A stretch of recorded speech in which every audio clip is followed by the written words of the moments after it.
Hello students, आज हम यहाँ पर सीखेंगे कंट्रोल एंड कोऑर्डिनेशन में कोऑर्डिनेशन इन प्लांट्स।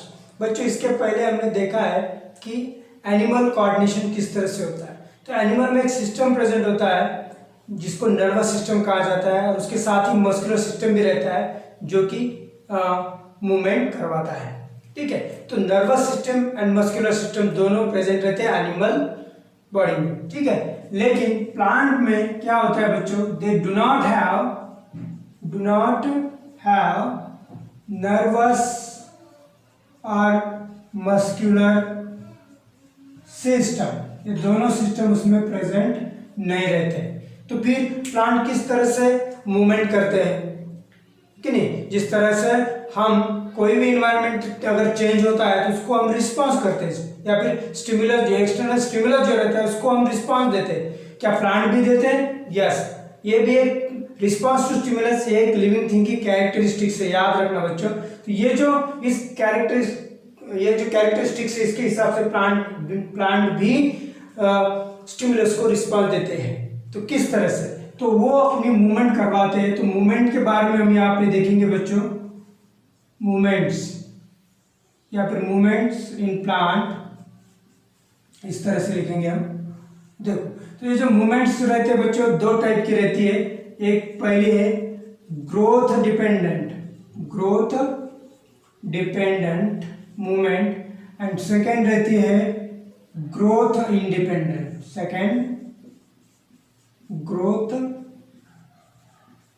इंडिपेंडेंट। ठीक है, तो जो ग्रोथ डिपेंडेंट मूवमेंट रहती है बच्चों, उसमें क्या रहता है, ट्रॉपिज्म, उसमें हम पढ़ेंगे ट्रॉपिज्म, या फिर उसको ट्रॉपिक मूवमेंट भी कहा जाता है, ट्रॉपिक मूवमेंट। ओके, तो बच्चों ट्रॉपिक मूवमेंट क्या रहता है, तो movement of the parts of plant towards the external stimuli.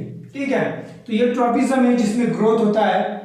Second, ये जो ग्रोथ इंडिपेंडेंट मूवमेंट जो रहती है बच्चों, इसको नास्टिक मूवमेंट कहते हैं, नास्टिक मूवमेंट, या फिर इसको सिस्मोनास्टिक भी कहा जाता है, सिस्मोनास्टिक मूवमेंट।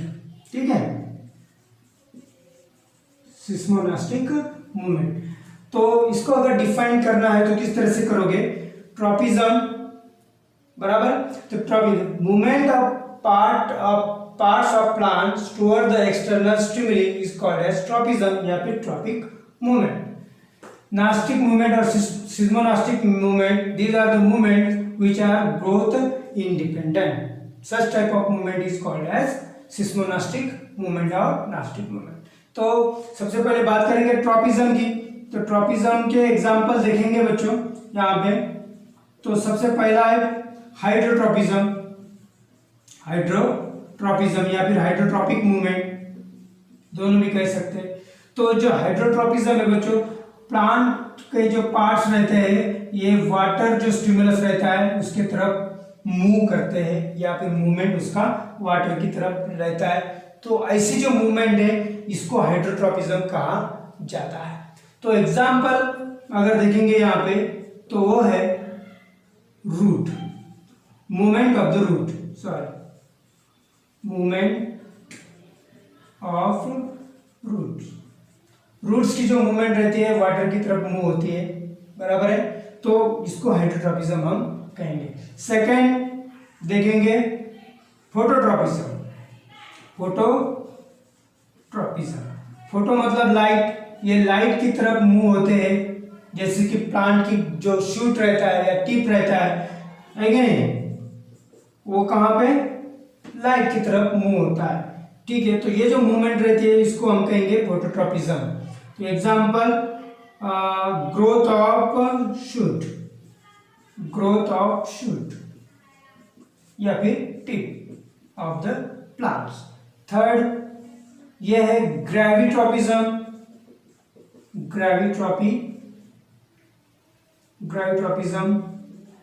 तो ये ग्रेविटी जो स्टिमुलस रहता है, ग्रेविटी की तरफ प्लांट के पार्ट्स की मूवमेंट होती है, तो उसको ग्रेविट्रॉपिज्म कहते हैं। तो इसका एग्जांपल देखेंगे तो ये वापस वही आएगा, movement of the root. Root की जो मूवमेंट है वो कहाँ ये ग्रेविटी की तरफ होती है।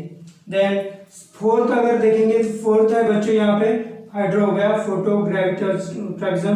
देखो यहाँ पे कीमोट्रोपिज्म, कीमोट्रोपिज्म मतलब movements of the plant towards the chemicals. Okay, तो ये जो मूवमेंट होती है बच्चों केमिकल्स की तरफ, तो growth of pollen tube, growth of pollen tube बच्चों, ये ग्रोथ जो पोलन ट्यूब जो रहती है, मतलब जब जब पॉलिनेशन होता है तो ये जो पोलन ग्रेन है स्टिग्मा पे अटैच, मतलब वहाँ पे वो अटैच होता है, तो वहाँ से पोलन ट्यूब निकलती है और वो जाती है ओरी की तरफ। ठीक है, तो ये जो मूवमेंट होती है एक कीमोट्रोपिज्म मूवमेंट होती है। ठीक है, तो ये हो गए ट्रोपिज्म के बारे में। अब बात करेंगे हम ग्रोथ इंडिपेंडेंट यानी नास्टिक मूवमेंट की। तो यहाँ पे ग्रोथ इंडिपेंडेंट मूवमेंट है, तो इसका एग्जांपल देखेंगे बच्चों। तो इसका जो पहला है वो है थिग्मोनास्टिक, थिग्मोनास्टिक मूवमेंट। थिग्मोनास्टिक मतलब ये जो एक थिग्मो मतलब टच, प्लांट जो टच को एक रिस्पांस देते हैं, ये ग्रोथ इंडिपेंडेंट, इसमें ग्रोथ होता नहीं है। तो प्लांट पार्ट ऑफ प्लांट्स की मूवमेंट होती है due to the external stimulus that is touch. जैसे कि एग्जांपल देखेंगे तो ये मिमोसा प्लांट जो है, मिमोसा प्लांट जिसको हम च्यूइंग प्लांट भी कहते हैं। ठीक है, तो ये जो है इसके लीफ को अगर हम टच करते हैं तो क्या हो जाता है, वो उसके पत्ते ऐसे क्लोज हो जाते हैं। तो ये जो मूवमेंट है वो जो थिग्मोनास्टिक मूवमेंट है जो कि ग्रोथ इंडिपेंडेंट, वहाँ पे ग्रोथ होता नहीं। या फिर ग्रोथ ऑफ टेंड्रिल्स, ये जो टेंड्रिल्स रहते हैं प्लांट, जो वाइन्स रहते हैं बच्चों, या फिर जो क्रीपर्स रहते हैं, क्रीपर्स या फिर वाइन, ये जो रहते हैं बच्चों, इसके ये देखो ऐसे लीव्स रहते हैं, लीव्स के बाजू में ऐसे ऐसे ऐसे टेंड्रिल्स वहाँ पे होते हैं। वो टेंड्रिल्स उसके सपोर्ट के लिए रहते हैं प्लांट के, लेकिन ये बहुत सेंसिटिव रहते हैं टच के लिए। ठीक है, तो जैसे दीवार या फिर कोई भी सपोर्ट उसको मिल जाए तो वहाँ पे उसको क्या कर लेते हैं, वो एनवाइन हो जाते हैं। ठीक है, उसको क्लगिंग कर लेते हैं। ठीक है, तो ये बात यहाँ पे रखेंगे हम, टेंड्रिल्स के बारे में याद रखेंगे। और जो सेकेंड जो है वो है फोटोनास्टिक, फोटोनास्टिक। ठीक है, फोटोनास्टिक मतलब फोटो मतलब लाइट की तरफ ये मूवमेंट होती है, लेकिन ये ग्रोथ नहीं होता है।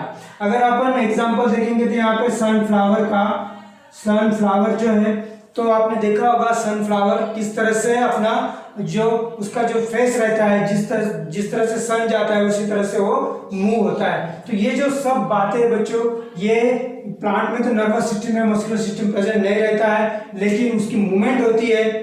ठीक है, ये एक्सटर्नल स्टिमुलस को रिस्पांस देता है। तो किस तरह से, तो ये दो बातें हमको याद रखनी है। ठीक है, तो इस तरह से प्लांट अपना कंट्रोल एंड कोऑर्डिनेशन कर लेता है थ्रू द एक्सटर्नल स्टिमुलस, ठीक है, मूवमेंट के थ्रू, सॉरी। ओके, अब देखते हैं बच्चों प्लांट हार्मोन्स। प्लांट में कौन कौन से हार्मोन्स होते हैं? तो बच्चों इसमें 4 हार्मोन्स होते हैं, auxin, gibberellin, cytokinin and abscisic acid. बहुत शॉर्ट में मैंने यहाँ पे आपको समझाया बच्चों। देखो, ऑक्सिन जो है synthesise at the shoot of the tip, मतलब शूट की जो टिप होगी वहाँ पे वो सिंथेसाइज होगा, मतलब वहाँ प्रेजेंट होगा। And it helps the cells to grow longer, बस इतना याद रखना, जिससे सेल्स अगर ग्रो हो रही है, लॉन्गर अगर ग्रोथ हो रही है, तो शूट जो है, शूट की ग्रोथ ये होती है ड्यू टू द ऑक्सिन। और एक बात इसमें याद रखेंगे बच्चों कि ये शेड लिविंग है। कैसा है? Shade living. ये बहुत इंपॉर्टेंट बात है बच्चों। क्या होता है कि ऑक्सिन की वजह से हमें पता है कि कोई भी शूट जो है वो सनलाइट की तरफ क्या होता है, उसकी ग्रोथ होती है। देखो, मैं यहाँ पे एक फिगर ड्रॉ करके आपको बताता हूँ। ये अगर सन है, ठीक है, अगर समझो यहाँ पे एक प्लांट का शूट है और यहाँ पे लीव्स है, ठीक है, तो समझो ये शूट है, तो ये शूट की डायरेक्शन देखो बच्चों कहाँ पे होती है,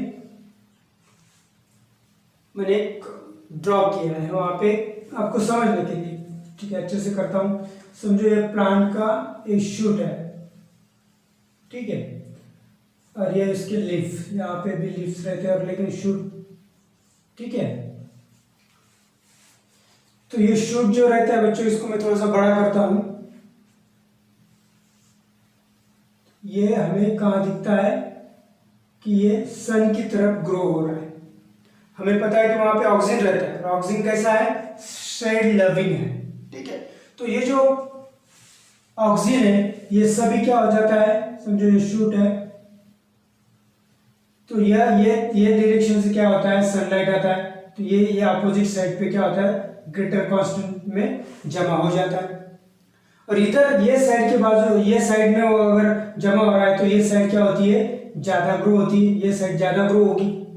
और ये साइड में अगर कम है तो कम साइड कम ग्रो होगी। तो इसलिए उसकी डायरेक्शन बच्चों इस तरह से वो सन की तरफ जाती है। समझ में आ रहा है आपको? तो ये शेड लविंग होने के कारण ये साइड से अगर सन आ रही है तो वो जमा होगा ये साइड से, और जिस साइड से ज्यादा जमा होगा वहां पे सेल ज्यादा ग्रो होंगे लॉन्गर, और इसलिए वो हमें लगता है कि वो सन की तरफ ग्रो हो रहा है। ठीक है बच्चों, ये सब बातें याद रखना ऑक्सीजन के बारे में। ठीक है, then gibberellins growth of the stem की ग्रोथ करता है, या फिर उसकी गिर्द जो है वो बढ़ाता है। ठीक है, शॉर्ट में लिख दिया यहाँ पे, ऐसे आपने भी लिखा तो चलेगा। साइटोकिनिन जो है वो सेल डिवीजन करते हैं। अभी ये जो ग्रोथ स्टेम की कर रहा है तो स्टेम में प्रेजेंट होगा, ये सेल डिवीजन कर रहा है तो जहाँ सेल डिवीजन की रैपिड सेल की जहाँ पे जरूरत है, ऐसा एरिया जहाँ पे सेल डिवीजन की ज़्यादा जरूरत होती है जैसे कि फ्रूट्स और सीड्स, वहाँ वो प्रेजेंट रहेगा। बात करते हैं अब ये तीनों जो है बच्चों 1 2 3 ये ग्रोथ करवाते हैं प्लांट की, लेकिन ये चौथा वाला है ये क्या करता है कि इनहिबिट्स ग्रोथ को रुकवाता है।